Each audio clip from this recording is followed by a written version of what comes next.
Yo, what is good YouTube, and welcome back to another JC2K video. In today's video, we're doing gameplay with the brand new Invincible Joel Embiid. A huge shout out to my boy Mini Coach, as it seems like as always, for completing these grinds, knocking it out super fast. He grinded out this Joel Embiid in less than 24 hours, which is very impressive.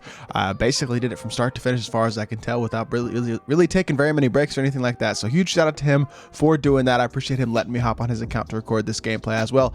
As always, I will leave a link to his Twitch down in the description below. Make sure y'all go drop a follow and show him some love. But yeah, Joel's going to be an absolutely amazing power forward option. I'm playing a power forward in this game because I think that's where his best position is. For me personally, I think Taco and Yao are the two best centers in the game. And then at the power forward position, it's going to go Kareem and Joel Embiid. So I'm interested to see how good this Embiid can really be, though, and if he is comparable to Kareem and if he's worth grinding, because it's like a 20-hour grind, 20 hours plus. So it's definitely a challenging grind, but we're here today to see how good he really is and if he's worth grinding out in my team. But also, before we hop into the video, if y'all haven't already, make sure you hit that subscribe button. Help me push towards the 5,000 subscriber mark on the channel. I upload every single day, often multiple videos a day, and I'd really appreciate your support if you haven't already, if you do subscribe. But without further ado, let's hop right into it. Let's see what Joel is looking like. So Joel is a 7-foot center with the 99 offense and defense, 99 driving layup, 99 basically everything. Not a single offensive stat isn't a 99, except for I guess the passing stats, which don't matter. 99 defensive stats, 99 rebounding, 98 speed, 99 sweep ball, and a 99 excel, 99 lateral quickness as well. So yeah, 99 everything. Tendency wise, also borderline perfect, 95 driving and standing dunk tendency. Defensive tendencies are also 99 across the board. He is just so stacked on his badges as well. Obviously, being an invincible card, has 14 gold badges. So we'll just skip the Hall of Fame badges. These are the badges he doesn't have on Hall of Fame. Honestly, it's just a couple playmaking badges, ankle braces, and that's about it. Nothing really crucial. And then the one badge he doesn't come with is Teardropper, which is a pretty much useless badge unless you shoot floaters. Most people don't. You can add it to him if you want to make sure he has every single badge, but this card is absolutely incredible, totally complete, looks like an absolute beast at the power forward position. All right, hopping into Freestyle, Joel actually looks pretty solid as a playmaker. Quick dribble style, a nice drag back, moves pretty solidly, to be completely honest, which is actually decently impressive. His size is actually not bad either, at least for a center, so it's not bad. His release is also very solid. It's jump shot 47 with Levine up on very quick. It's very fast, very smooth. Well, really not, I wouldn't say it's very fast, but it's fast, it's smooth, it's easy to green. It's just a nice, consistent, smooth release. Definitely a good one. Full court dribble stakes. He doesn't have like the pippin behind the back or anything. Behind the back isn't great. Between the legs is not horrible, but it's also not great. So his movement isn't incredible, but it's not bad, especially in the half court. You can spam the momentum to cross and size ups and things like that. And I think you can even quick stop with him pretty consistently if you wanted to. I'm not sure quick stop with an Embiid is going to be like the strategy to use, especially since his burst kind of bursts forward, which is going to make it harder to quick stop to the side with him. But that being said, I do think this Embiid card is going to be a very solid option. I'm excited to use him and see how good he can be in game, if he's going to compete with Kareem as the top power forward in the game. So the only way to find out that is to hop into a game and put this Embiid to use. All right, hopping into this game, we're going up against a really good team. He's got Invincible Penny, MJ, Scottie Pippen, Invincible, and then AK and Yao. So really good squad for my opponent for sure. Embiid going to the rim though, first possession. He's a 7-footer at power forward. Small dudes like AK just not going to be able to hold him. As good of a defender as AK is, first possession of the game, Joel goes and gets a contact over him. He's going to be a mismatch at the power forward position against smaller players. And look at him playing D as well. Beautiful play by Embiid, pushing it coast to coast, going up strong, drawing a foul. I would have liked to see him dunk on Penny, but he already got himself a contact, gets an on-ball steal, and then pushes the ball in transition and goes to the free throw line. So really great start for Embiid. Definitely love to see that. Let's see what his free throw release is looking like. It's a little odd, I will say, but it's going to be knocked down basically every single time. When you're an Invincible, you got 99 basically everything. You're going to knock down free throws like it's absolutely nothing. He is starting off very well in this game. Let's cut off the baseline. Good D. Recover. Ooh, I did not recover out at all, actually, and I gave up a 3. That is poor defense for sure. But let's get Embiid in a pick and pop this possession, and see if we can get him a 3-point opportunity. Drag back, burst. See, look at Embiid, look at Levine. Yes, sir. Levine forcing a switch. Embiid, the mismatch on Penny. Penny's a great defender for sure, and that's a tough shot, but it was possible to green. I kind of wanted to see if I could green it lightly or something, and that is a very solid defensive possession by my opponent. Not the best of shots, though. Throw it up to Embiid. Okay, I meant to icon to Embiid. They didn't throw it to Embiid originally, but burst and baseline. Look at Embiid, man. Look at this card move. I know he gets stripped there, but I'll live with that. The fact that he can move that well as a power forward is pretty glitchy for sure, as he knocks down that. That was a white from 4-point range. Are we serious?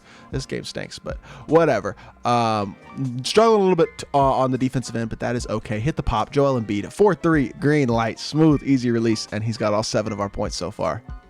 We're definitely struggling defensively so far, but offensively, we definitely aren't. Embiid is doing his thing, getting us a lot of buckets, getting into the paint again, throwing down an easy dunk. When he switches that pick and roll, it just sets up for a complete mismatch. I mean, AK on Embiid is already enough of a mismatch, but then you get this type of mismatch, and it is just tough for the defense to deal with. He's not, I'll admit, my opponent really not doing much impressive offensively. I'm just struggling to get stops right now. So that is honestly on me. I got to do a better job of defensively. I've got to do a better job defensively in general right now. Post spin though, Embiid go inside and he gets stopped. That's tough. I didn't have a good offensive possession going there at all. My opponent's not doing much though, so we can get a stop. I'm sure of it. Let's see what we can do offensively because he's not really doing dribble moves, anything like that. And there's a nice little steal. Beautiful. Get the ball to Embiid. If we can get a pick and pop going, see if we can get him a catch and shoot opportunity. I had KP wide open, but I don't really want to pass the ball if I don't have to. So I'm going to try not to pass the ball, although he's not going to play any defense on anybody but Embiid. So if we got to distribute with Embiid, we will do just that, and we tie up the game at 14. We got to get a stop here, though.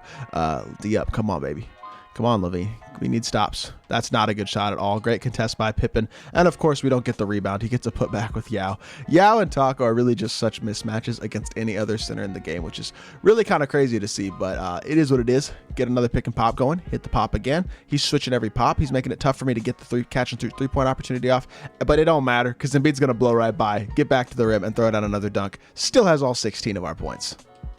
This is really annoying to play against because this dude is off-balling really hard, switching every screen, making it very hard for me to do gameplay specifically with Embiid because I could attack this dude, but the way that he's playing makes it very hard to attack. And with specifically Embiid, as we do get another assist, Embiid now has sharp takes, so hopefully we can get him a couple opportunities. We got to get a couple stops, though. We're struggling on that area. Even if we do wind up losing this game, this is still a very impressive performance by Embiid, but this is definitely a little bit annoying because this dude's offense is horrible. That being said, Embiid, you got sharp take. I'm dragging back, and I'm shooting over him. You got takeover. Hopefully, you can knock it down. He can't knock it down. I'm going to wind up losing this game, aren't I? Embiid's played super good. I'm still going to wind up losing, so I think that is probably the way this is going to go, and then Yao is just tall, so we almost don't get the board either, but throwing it up to Embiid, catch and shoot. Levine from the mid-range knocks it down. We got to get a stop here if we want to win the game. Lock in. Come on, let's play some defense. We have not played really much of any defense this game. He's going to run right around me, and we almost gave up a contact, but we managed to get the stop there. So we'll take that. Throw it over to Embiid. Embiid, come on, man. Run to the rim. Embiid, Joel, too big. Yes, sir. Look at him finishing through contact. Love to see that out of my 7-foot power forward. And we are in a tie game with 17 seconds left, so we got to get a stop here. If we get a stop here, Embiid gets a chance at a game winner. So dude's not really doing anything defensively, as y'all can tell. Or I mean, offensively. His offense is definitely pretty mediocre. Great defensive possession. If he greens that, you kind of got to live with it. Actually, you know what? Call a timeout. Let's advance the ball, and let's give Embiid a chance to hit a game winner. All right, Joel. You're going to get an opportunity here. See if we can dex ourselves open to the 3. Joel, for the win. It's a 40%. That's a tough shot. It is what it is. Definitely hard to get a good catch and shoot opportunity with a power forward on an inbounds play. But if we can win the tip here, we still got a chance to win this game. And we do win the tip. Joel Embiid, space the floor. Go to work. Drag back. Cook him. Oh, I don't have anything going right now, but he's going to drop way too far out the corner. What is he doing defensively? He gives me a wide open 3 that Fernando Martin knocks down to win the game. Definitely got a little bit lucky. My opponent wasn't the best player there. That probably shouldn't have been as close of a game as it was, but overall, Embiid did play super good, finishing with 15 points, 4 assists, 1 rebound, 1 steal, 5 of 10, and 1 of 4 from 3. Efficiency from the 3 wasn't great, but the way that he was playing defense made it very hard to get off 3-point opportunities with Embiid. But overall, he played super solidly. So let's hop back into the main menu and let's review the card.